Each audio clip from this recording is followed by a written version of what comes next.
handouts tonight. We'll have handouts tomorrow. We'll have handouts next week, and because I'm saving all this up till then. This chapter that we're talking about here is a setup chapter. It's chapter 10, Daniel chapter 10. It's a setup chapter for chapters 11 and 12.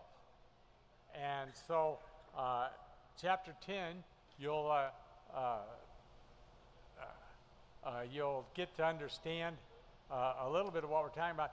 This, after tonight, if you haven't been prior to this when reading the Bible, you will definitely be scared after tonight.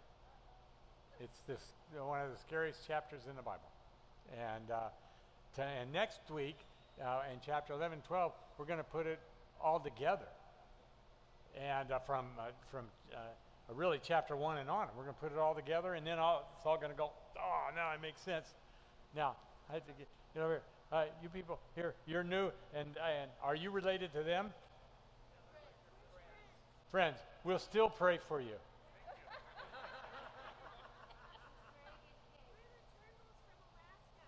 From Alaska. Oh, yeah. Oh, okay. Okay.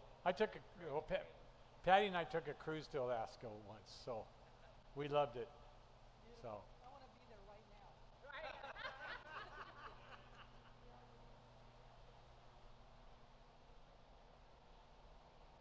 now. Okay. Let's get started. And chapter 11 and 12 is about several wars really that are going to take place, and they're going to scare Daniel. And but let's start in chapter 10, verse 1. We'll start there. In the third year of Cyrus, king of Persia, probably somewhere around 536 BC, a revelation was given to Daniel, who's also called Belshazzar. Its message was true, and it concerned a great war. The understanding of the message came to him in a vision. Really weird, because the only time that we read it in Daniel, it looks like someone else is writing it, doesn't it? And I made a big deal about I, Daniel, and all those times, but in this one it's a little different. At that time, I, Daniel, here we go, right back to first person, mourned for 3 weeks. I ate no choice foods, no meat or wine touched my lips, and I used no lotions at all until the 3 weeks were over with. So obviously, this was something big. It was a big deal. And sometimes we look at the scriptures and we say, we just kind of go on. Well, this we better not. It's obviously the third year of Cyrus, like I said, 536 BC. And during the 21-day period, he doesn't, kind of a fast. He says he doesn't eat no choice foods. And stuff like that, and it shows how dreadful this vision was to Daniel. Now I put up there a chart, and the chart that's up behind me, and that is the Jewish months compared to our months. And when it says that it was in the month of Nisan, all Bible scholars take that as the first day of Nisan. And so unless it says it differently, and it actually does here as we're going to get into. But there it is, and Nisan is their first month. Now if you go over to Tishrei, that is their first month when it comes to organization and administrative. But when it comes to all their religious stuff, Nisan is their first month, so we go by Nisan. Okay? And so, and it's at that time that he has this, and verse 4, on the 24th day of the first month, 24th day of Nisan, which in 536 BC was around the 23rd or 24th day of April, that he's having this vision. Okay? And I was standing at the great river, the Tigris. How many of you have a different Hikkel named, I think it is in your Bibles? You have that as the river? Tigris, what do you? You have it in the notes. Yeah, it's got several names. In the King James Version, 1611 edition, it has Hikkel. Okay, that's why I brought that up because I noticed it was different in that one. Okay, so Hikkel. The river Tigris has different names. Okay, so I'm sorry, Hiddel with Hiddekeel, I believe. Anyway, I put it up. Go to the next one, Patty. Okay, and here's the Tigris and Euphrates River, and you can see as they come down there, almost to Kuwait, in the Gulf of Oman. Now, let me explain this to you and why this is important. Where was the Garden of Eden? It's where Tigris and Euphrates and two other rivers met. So everybody goes there to try to find the Garden of Eden, which they're not going to find. Okay, God put an angel there and it's hidden. They're not going to find it, but it's not there anyway. Well, how can I say this even though those rivers come together there? And I think the reason that we can see it messed up from the other rivers that we don't know where they're at right now, and they are because of the flood. Noah's flood changed this around. And but they still kept the names on there, so that's where they're at right now, and where they go. Now, while he was there, in verse 5, he says, I looked up, and there before me was a man. Wow. Okay, this could be, it was some type of man. Okay, and put him up there, Patty. There's our look at this man. Got a picture of him. And it was a man dressed in linen with a belt of the finest gold around his waist. His body was like chrysolite. His face like lightning. His eyes like flaming torches. His arms and legs like a gleam of burnished bronze. And his voice was like the sound of was a multitude. Now this man, and we're going to get into this man a little bit, who it was and what people think about him. But I can tell you, looking at him up there, that's about the best I can do in drawing him. Okay, I took AI and I said, do this, do this, do this, and this is what AI came up with. So anyway, there you go. But you can see why Daniel's afraid. And this is what's interesting. I, Daniel, was the only one who saw the vision. The men with me did not see it. So Daniel has men with him. They don't see it. But such terror overwhelmed them that they fled and hid themselves. So I was left alone gazing at the vision. So only Daniel sees the vision. And I had no strength left in my face, turned deathly pale, and I was helpless. Then I heard him speaking, and I listened to him, and I fell into a deep sleep, my face to the ground. While I was standing on the bank of the Tigris River, while he's standing there, Daniel looks up and he sees this spectacular heavenly being. Now the man is described in dazzling glory. So, I can't break the news to you. We have to go on, okay? He's clothed in linen, belt of fine gold, body like a topaz, a face like lightning, with eyes like flaming torches, arms and legs gleaming with burnished bronze, a voice that sounds like a multitude. Now, some of the Bible students, or theologians, say that this man was a pre-incarnate Christ, okay? Because there's a similar description that we see in Revelation chapter 1 of Christ.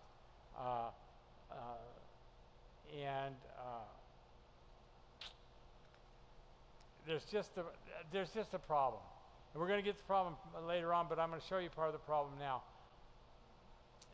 You can't say that this man is a pre-incarnate Christ, because we're going to read later on where he stopped for 21 days. Christ couldn't be stopped. So it has to be a special, in the Hebrew it actually says messenger, so I'm going to go along with angel. We see different types of angels that look differently. So I'm going to go along with that here. Nobody really knows, okay? And but Daniel's the only one who sees the vision, and the other men don't. And what does this remind you of? Paul on the road to Damascus. And so we see a similar thing to that. But this one's going to be a lot scarier. And so they have this terror, and they run off, and they leave Daniel alone. And when Daniel does this, and he starts talking about all these things, I think that possibly Daniel's looking for words that say passed out. I just plain passed out. I looked up, I passed out. I looked up, I passed out. And so it's pretty, but we have no way of knowing that. All we do is know this. And then in verse 10, okay, we read this. A hand touched me and set me trembling on my hands and knees. He said, Daniel, you are highly esteemed. Wow. That would be cool to have that said about you, wouldn't it? He'll never say that about me, you know. They'll just say, you know, best I can do in heaven is, oh, hi, Dale. It's not going to go past that, okay? And this angel says to him, consider carefully the words I'm about to speak to you, and stand up, for I have been sent to you. And when he said this to me, I stood up trembling. Then he continued, do not be afraid. Watch this, since the first day that you have set your mind to gain understanding and humble yourself before God, your words were heard. So since the first day you started praying to understand this vision, God heard you. And he says, this being, this angel, I have come in response to them. So since the first day you said this, pal, I've come and I'm here. Then he says this, but the prince of Persia, the prince of the Persian kingdom, resisted me 21 days. Then Michael, one of the chief princes, came to help me because I was detained there with the king of Persia. Now we know this is not pre-incarnate Jesus Christ, because the prince of Persia isn't going to stop him. He'll just blow him out of the water. So whoever this being is stopped by a chief prince of Persia, and Michael, one of the archangels, well, we know him as an archangel, not the archangel. I think you got to understand that. He's the archangel for Israel. So he comes and helps this being to get to Daniel. So God has sent him, and we see that he's being stopped for 21 days.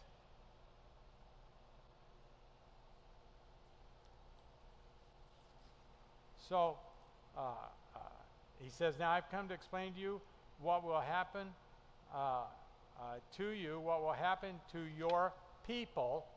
He's talking Israel at that point, and he says your people in the future, for the vision concerns a time yet to come.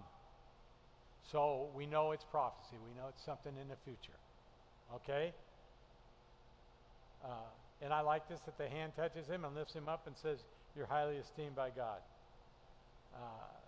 And now the entity, the messenger, the angel, reveals a fascinating detail. God heard Daniel's prayer from the very first day. He began to fast, and the messenger was immediately sent in response. However, the messenger delayed 21 days. I keep repeating that because I want you to understand that, because it's going to be a real problem for us later on. Okay? And he's called the Prince of the Persian Kingdom. The term prince here at this point is understood by biblical scholars to be a powerful demonic force assigned to the Persian Empire. Any questions so far? You're just kind of going, okay. Okay. Now, the messenger was able to break through and reach Daniel because Michael, one of the chief priests, the archangel we talked about, came to his aid. So it took two of these angels to beat the prince of Persia. Or Michael was strong enough to do it on himself, but this one messenger that was sent that we saw a picture of was not able to do it. Okay? Now, I want to talk about something here for a minute, and because we have to get into it.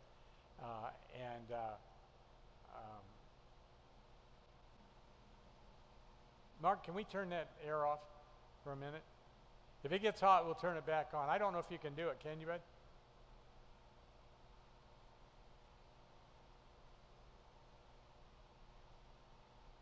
Is it the middle one?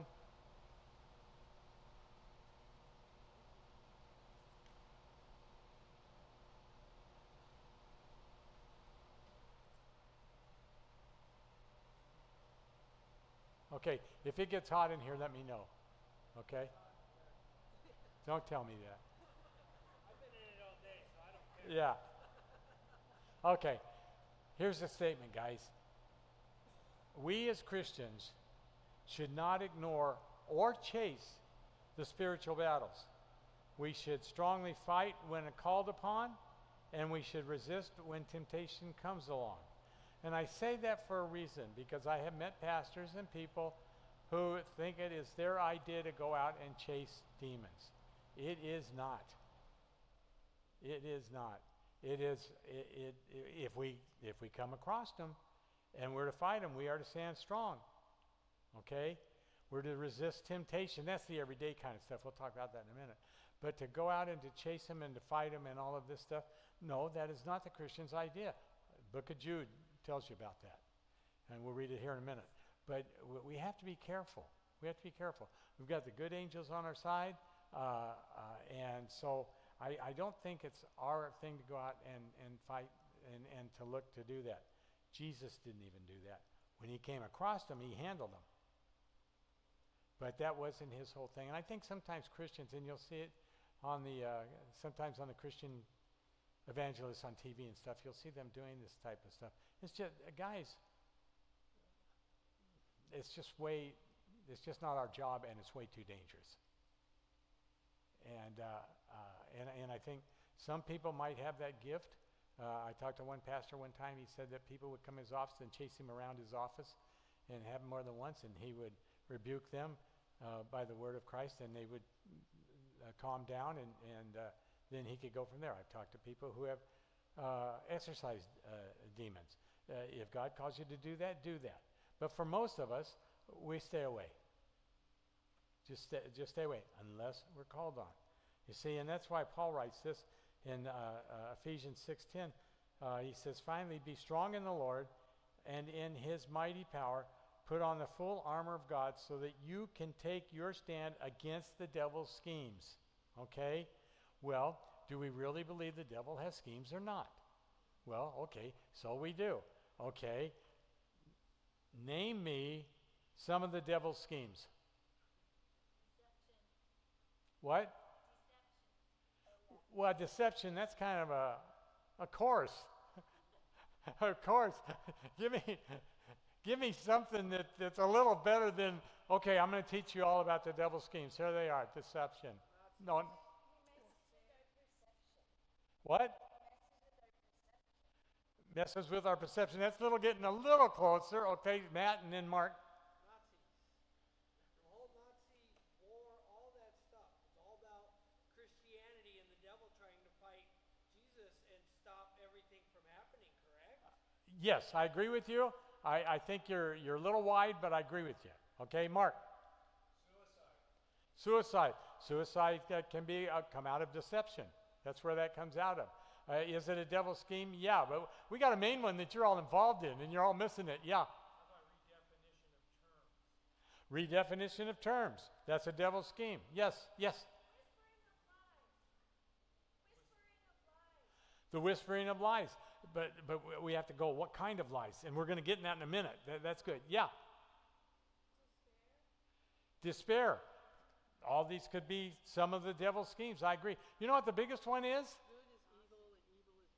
Good is evil and evil is good. Yes, that's a scheme. All of these are kind of schemes. You're kind of hitting on it. I'm just going to give you one of the easy devil schemes, and we all fall into it, unfortunately, because we're a Gentile nation. Credit. That's one of the easy ones. Yeah, and we think of these other things, and they all are, okay? But there's also these small ones, and we have to look at that. And sometimes it's very difficult when you grow up in a culture that does that. And so I think we have to go on. And he says, for our struggle is not against flesh and blood, but against the rulers. Oh man, he didn't say credit. He says it's against the rulers, against authorities, against the powers of this dark world, and against spiritual forces of evil in the heavenly realms. So, to put it so that we can understand it, let's say that there's more, but we know of these basic two because they're the important ones. Two dimensions, physical dimension and spiritual dimension, okay? We fight against the ones in the spiritual dimension. And so we do that, and that's the one, I think, what he's calling the heavenly realms. And this is what Daniel, that being that's coming to Daniel, right there is fighting in a spiritual dimension, trying to get to the physical dimension to tell Daniel something. And so we see that, and then I'll go back to that we shouldn't ignore it, but we shouldn't chase these spiritual battles. But we tend, as Christians, to ignore them, and yet we can see them going on. Who brought up? Changing terms. Mark. Yeah, you, Jan. The changing of the terms. That would be one right there. If we can change the terms, we can change the way we think. If we can change the way we think, we won't fight the spiritual battle. Satan does not necessarily want you to do bad things. He wants to keep you away from God. That's the issue here. And I think sometimes we do. We look at it as Satan wants us to do bad things. No, we do bad things on our own. Satan has never made me sin. I have done it all on my own. But the schemes, the things that are set out there, they're set out there. So I fight against rulers, against authorities, against the powers of this dark world, and against spiritual forces of evil in the heavenly realms. And too many times we fight the wrong battle.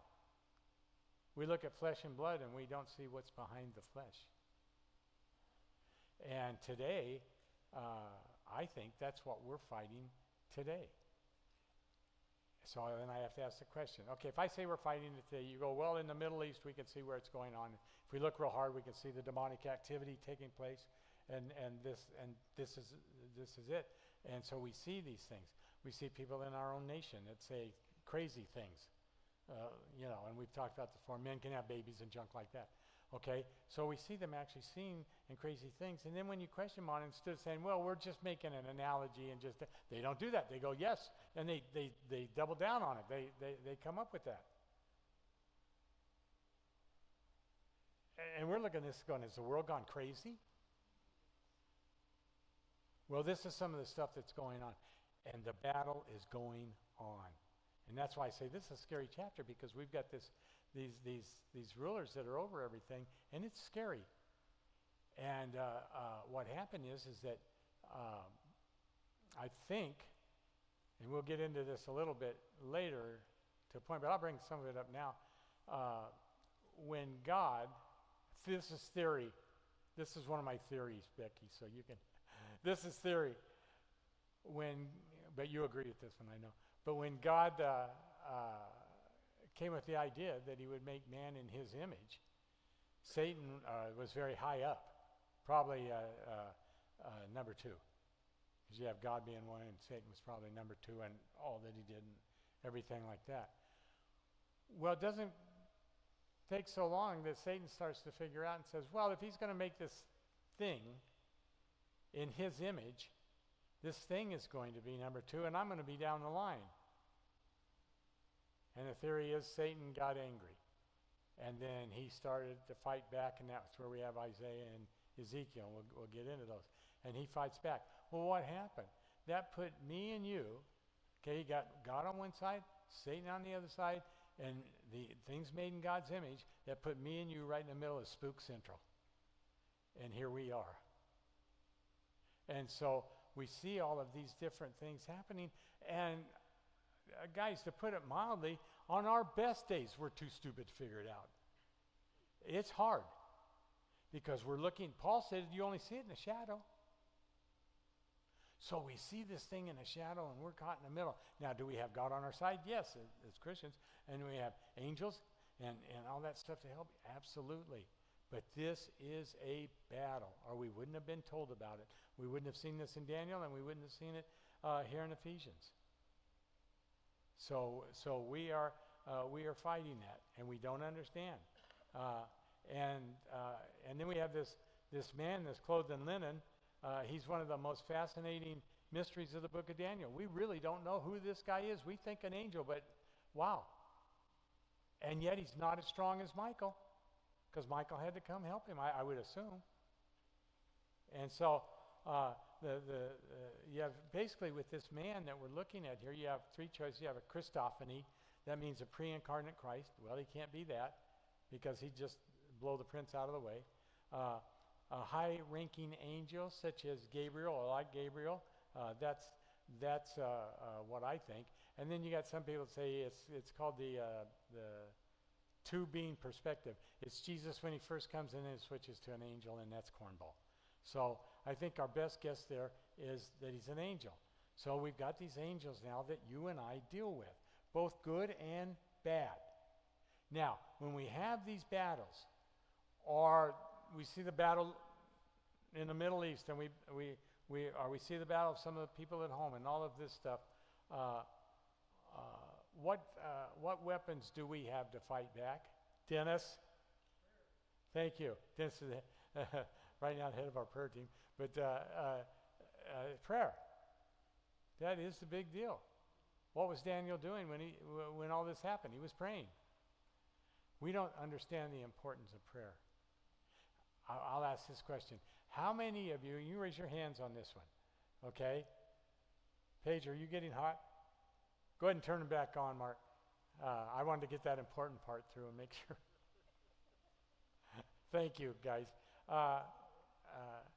But we go through this and through the prayer. How many of you, and as I was going to say, Paige, you can raise your hand on this. How many of you wish you prayed more? Raise your hand. Okay, that's everybody. It's everybody, okay? Because we all wish we pray more.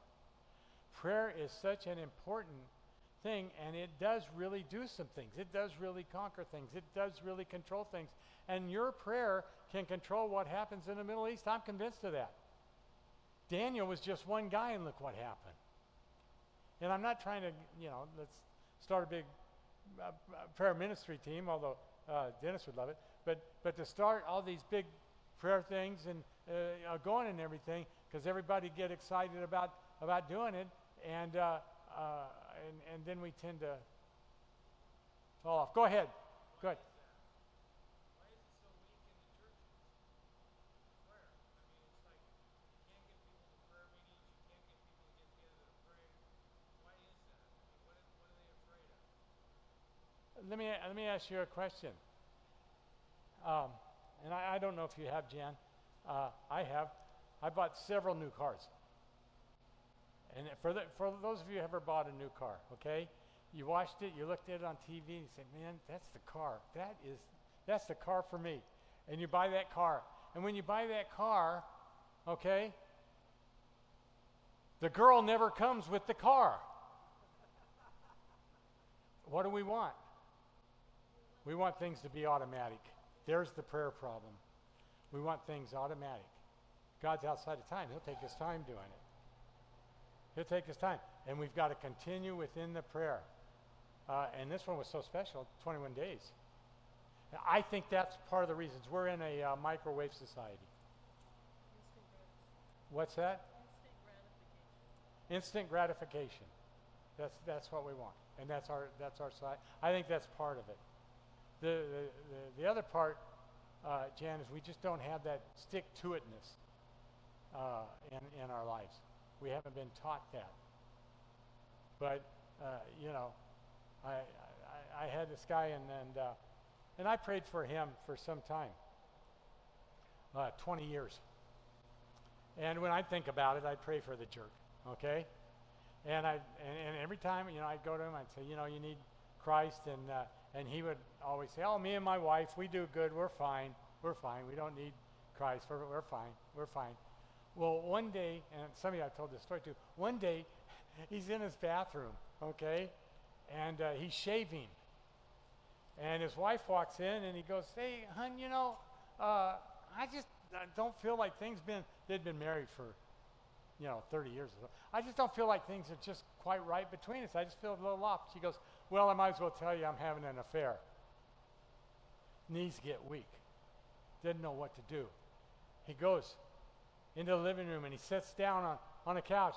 He calls his 2 teenage kids in, boy and a girl, and he says to them, I don't know what to do. Your mom just told me she's having an affair.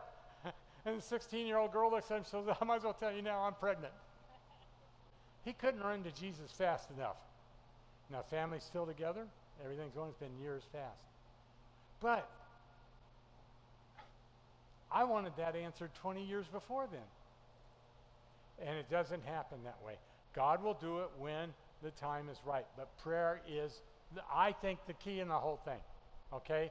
Now, if it's called on that we fight physically or called on that we do something, so be it. So be it. I don't have a problem with that. I think Christians are weaklings sometimes, too weak. So, but prayer is the key. Prayer is the key.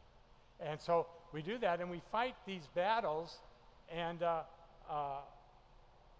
things are going on. Now angels, understanding something about angels, even the Prince of Persia, first of all, they're created beings, according to Ephesians and Colossians. They saw the world created, according to Job. They have bodies. Now, they can change how they look and this, that, but they do have bodies. 1 Corinthians, Luke, 2 Corinthians, all over.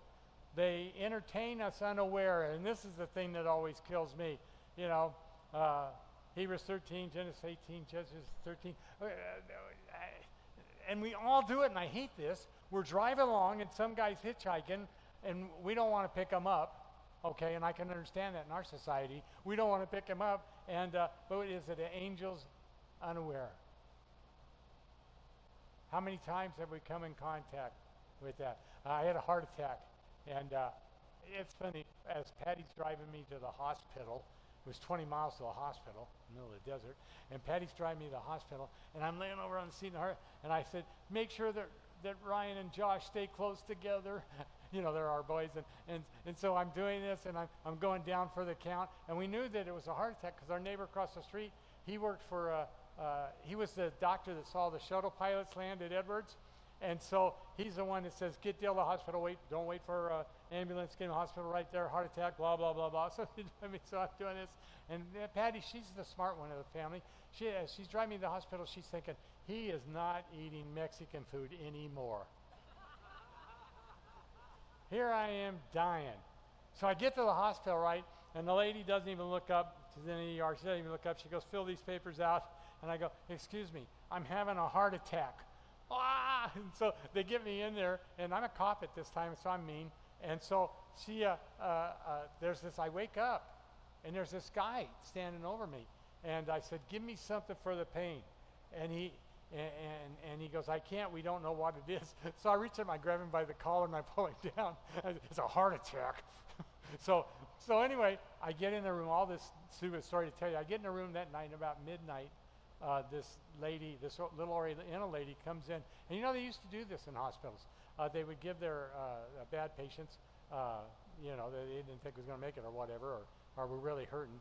They would give them massages. And so she started to massage my back. Felt great. I went to sleep. It's great. I woke up the next morning. It's great. Go through the whole day. And the next night, I'm no dummy. I tell the nurse, I said, hey, would you send in that little Oriental lady to give me a massage because it felt so good last night. It's a good thing. She says this. She says, we have no Oriental lady work here. So take it for what it's worth. You know. And so anyway, now, Matthew 18:10, I'll say that so you can write it down. You have a guardian angel. And, you know, we play around with that because we don't think about that often. Oh, yes, you do. You've got a guardian angel. And I have to apologize to mine when I see him, all the trouble I've caused. Now, Angels have killed 185,000 people in Second Kings. They desire to learn, First Peter. They desire to learn about our salvation. About this is where I get the love from, Becky. That I don't think they understand love because of that. That's one of the things I do. I use that on. Okay. They have ministry assignments. They were there at the birth of Jesus, transfiguration, resurrection, ascension, return. The angels will be at all. It will be at all this stuff. We see Satan, and the thing is Satan as a king of Babylon. Isaiah 14. He says this. They're talking to the king of Babylon, and in the process, God does this. All of a sudden, he's talking to the king of Babylon, and in the next verse, he switches to Satan. He does the same thing in Ezekiel with the king of Tyre. He's going to do the same thing, switch to Satan. But in Isaiah 14, he says, "How have you fallen from heaven, O morning star, son of the dawn? You have been cast down to earth. You who once laid low the nations, you said in your heart," now watch this, "I will ascend to heaven." This is Isaiah chapter 14, starting in verse 12, okay? "I will ascend to heaven. I will raise my throne above the stars of God." I will be above God, okay? "I will sit enthroned on the mount of assembly, on the uttermost heights of the sacred mountain." There's a place in heaven that's known as the sacred mountain. He's going to be above that. "I will ascend above the tops of the clouds," and get this, "I will make myself like the Most High." I will be like God. And that was his speech. I think that's his speech that took a third of the stars from the sky, a third of the angels. And I think that's his speech there that did that. And so we can kind of see, Daniel waiting 21 days. There is a real battle that goes on. Ezekiel 28:11. "The word of the Lord came to me, Son of man, take up a lament concerning the king of Tyre, and say to him, this is what the sovereign Lord says." Boom. He switches from the king of Tyre. Now he's going to go to Satan. God does this out in and out of time, all the time in the Bible. It says this, "You who are the model of perfection, full of wisdom and perfect in beauty, you were in Eden." He's telling this being, which we know is Satan now, you were in Eden. You were there. The garden of God. Every precious stone adorned you. Ruby, topaz, emerald, chrysolite, onyx, and sapphire, and jasper, sapphire, turquoise, and beryl. Your mountings were made of gold. One day you were created. On that day you were created, they were prepared. You were anointed as a guardian cherub, for I so ordained you. You were on the holy mount. You walked among the fiery stones. You were blameless in all your ways from the day you were created till wickedness was found in you. Okay? Now, and Becky, I'm going to skip this part. You and I have already talked about it. We've had some fun about this. Okay? But anyway, so we see him through this. Then he goes down to verse 13 like this. That's the one that I'm talking about in the King James Version. It changed that verse. I'm going to ignore that for right now. But verse 16, okay? "Though your widespread trade, you were filled with violence, and you sinned." Now we got another question coming up. Can angels sin? Can angels sin?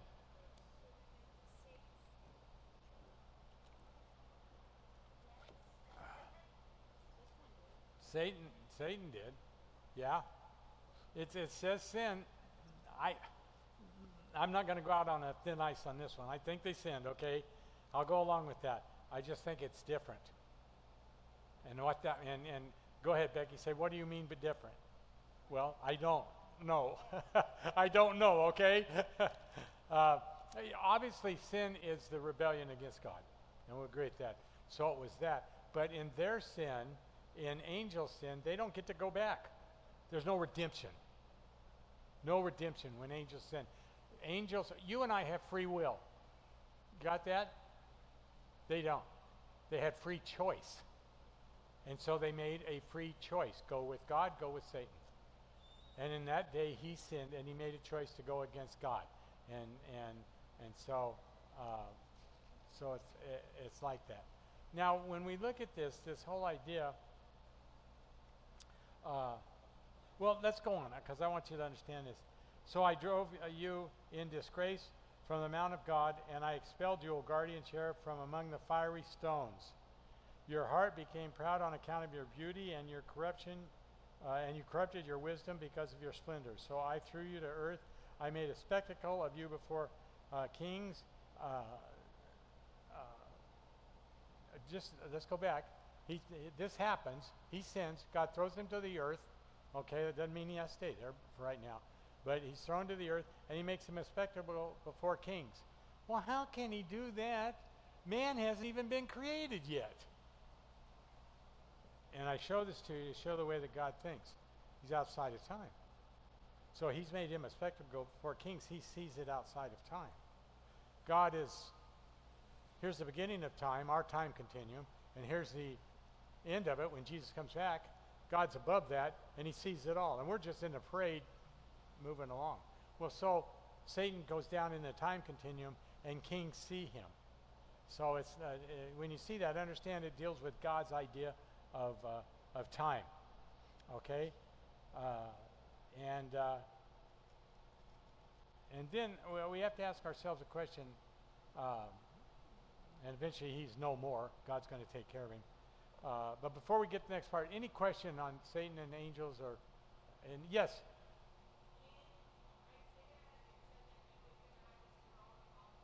Yes.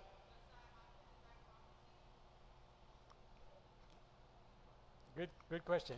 Her question was, isn't that prophecy? Satan can't say prophecy.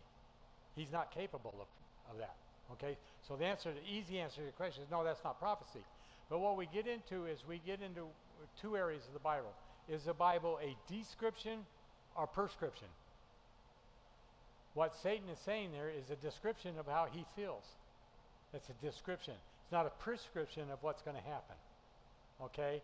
So when he says that, and he says, I'm saying this, I'm going to make my throne above that, or I'm going to make myself equal with God and everything that he's going to do. He's just making his speech.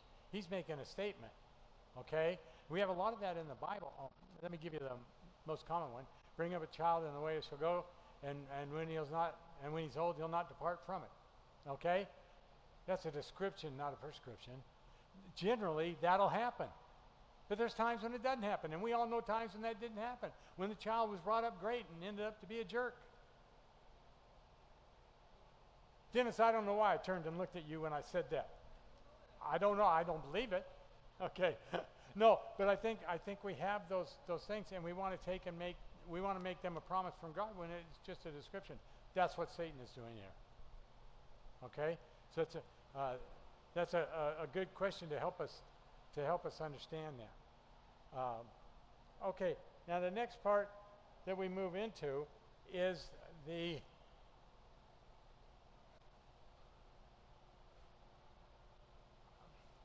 everything has a hierarchy. You live in a hierarchy. We have the president and the senators, and come on down to the sheriffs, you know, and well, we have judges, I guess, above them. Then we come down, we have the sheriffs, and anybody here a policeman? Good. Then from the sheriffs, we go down to the city police, which are nothing but security cops. You tell that to the sheriff, huh? No, we have the sheriffs are law enforcement, and then and we have these things and counties and all this officials and all this stuff. Guys, all they are is people that are in our hierarchy. Well, God has a hierarchy too. Michael the archangel, we know of one. Gabriel, we know of one. Well, so does Satan. So we've kind of come up with this idea to kind of give you an idea of it. We'll start in Genesis and end in Revelation, and that, of course, is Satan. And the thing about Satan is he's the commander-in-chief of the evil forces. Now, Daniel just takes this one little verse, and we've had all this and keep right on going on it. Because it's that important. he's not omnipresent. And I think some people, the devil made me do it and all this other stuff. The reality, guys, is that he's at one place at one time. He is not everywhere. God is omnipresent, not Satan. So that means Satan has to have hierarchies that go along with that. Now, I think I told you guys this before. Where do we think Satan is now? What's that? Well, but we can pinpoint him at a particular place. I used to say he was standing next to Hillary Clinton, but I can't say that anymore. That's just bad. Just bad. No, where might he be now? Could be in Rome, New York. See, we can guess where he's at. Yeah, Iran. We don't know. It's one place at one time. And then he works from there. Okay? And next time, I started about 2 weeks, 3 weeks, I'll start the book of Revelation. In the book of Revelation, we're going to find out where he spends most of his time. So it's there within the scriptures. Okay? And so in 2 Corinthians, how am I doing time-wise? Okay. In 2 Corinthians, no marvel, for Satan himself is transformed into an angel of light. He can change appearance. This is a lot more like Star Trek than what you think. Okay?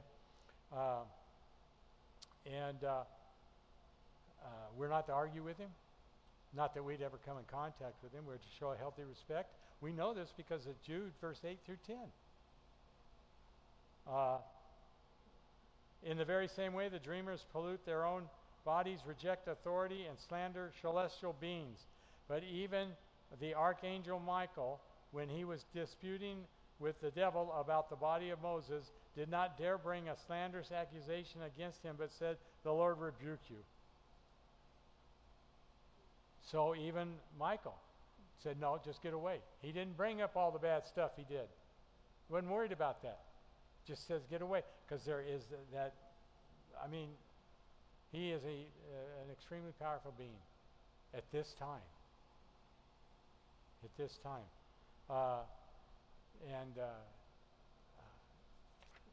So, we see those things. Now, the next thing, under those are spiritual forces. And they fight spiritual battles against God's angels. They're territorial and are at the top of the chain of command except for Satan. Find that in Ephesians 6, Daniel 10. Okay? And I read that to you, Daniel 10.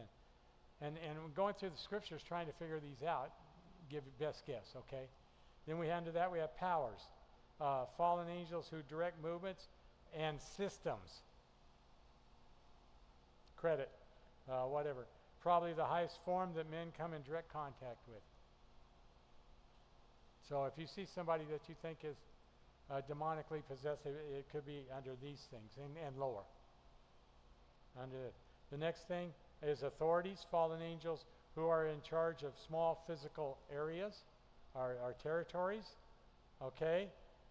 Then you have rulers, fallen angels in charge of day-to-day demonic activity. And then you have demons, fallen angels who sided with Satan, the lowest part of the chain of command. The demonic activity. And we know this from Mark 5, starting in verse 7. A demonic man came and he shouted at the top of his voice, "What do you want from me, Jesus, Son of the Most High? Swear to God that you won't torture me." So he's saying, "Hey, don't torture me, Jesus." He's demon inside this man. He's saying, "Don't torture me." Notice Jesus didn't look for him, didn't go out looking for him. He came to Jesus. Okay? And for Jesus had said to him, "Come out of this man, you evil spirit." And then, but we get this kind of, wait a minute. And Jesus then asked him, "What is your name?" He says, "My name is Legion." He replied, "For there are many." Probably that he was in charge of many. And he begged Jesus again not to send them out of this area. Don't send us out of this area, out of this dominion. Don't send us out of this. And so there's a large herd of pigs feeding nearby, and the demon begged Jesus, send us among the pigs. So they go into the pigs, and the pigs rush down the steep bank and in the lake, and the pigs were drowned, which allows the demons to probably go free. So we see this of the lower amount. Again, don't mess with that. And then there's the lowest amount, and that's satanic worshipers. They're humans. You have some of them that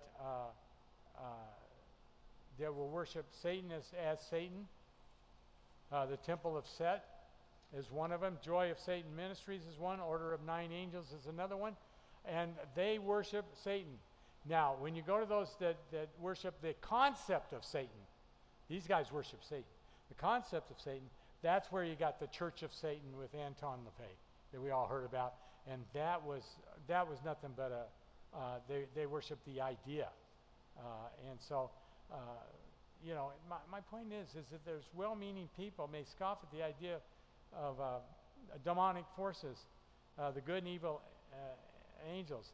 But the fact remains is that it's in biblical theology. They are there.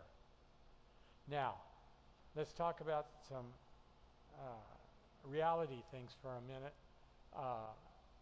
Have any of you ever talked to somebody that you thought was demonically possessed?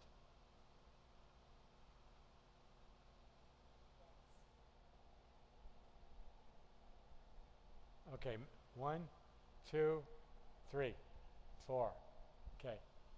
Okay. 5. Okay. Now see, I count mine. If you count my ex-wife, they're kind of in there.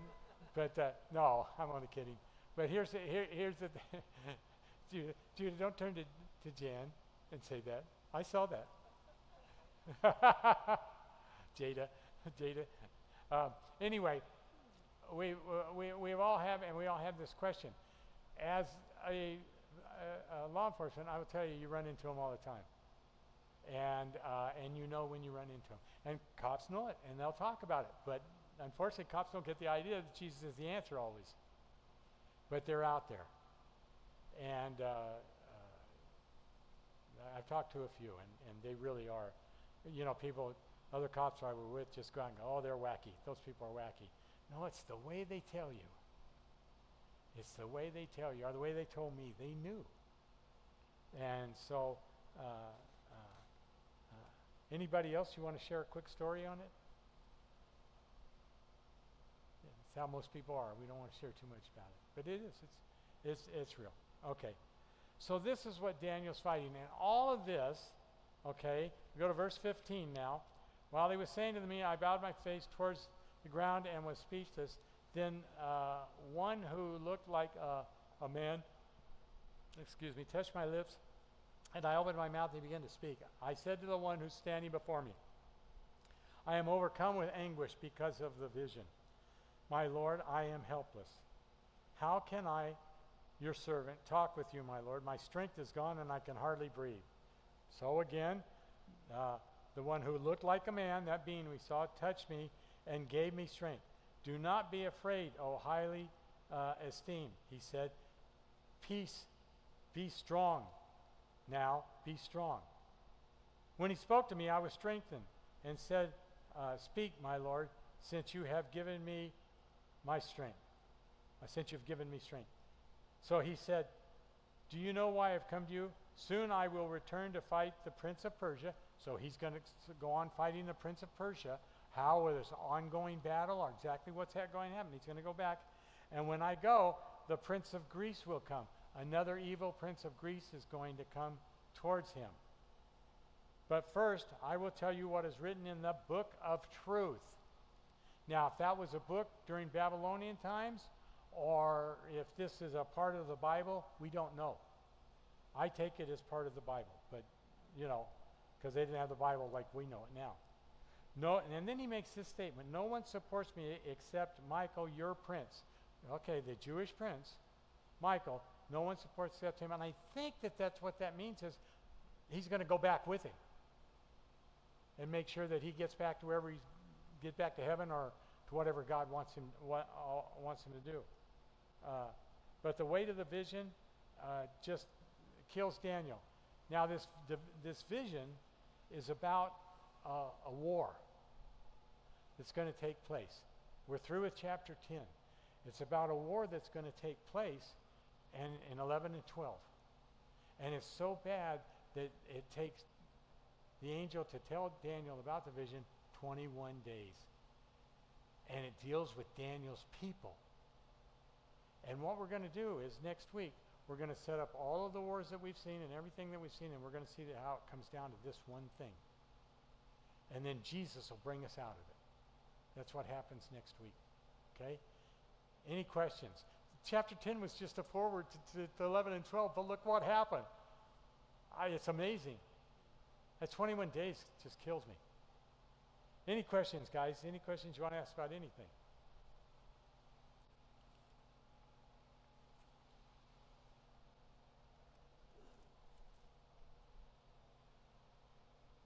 Okay. Let me see. You can see this on YouTube. I am preaching on Sunday mornings at the other church, and if you want to watch, I'm doing a series there. Come to church here, and if you want to go home and watch it, you can. And it's called Cat and Dog Theology. And we're having a lot of fun with that. Okay? Let's pray. Lord, we thank you again for helping us get through another chapter of some really hard stuff. And Lord, we ask that you continue to take us through this and that we continue to see your will through it and what you have planned for us. We know it deals with us, Lord, and we know how important it is. And so we turn our lives over to you so that you might teach us and help us to see the truth. We thank you for it in Jesus' name. Amen. Okay, you guys are out of here.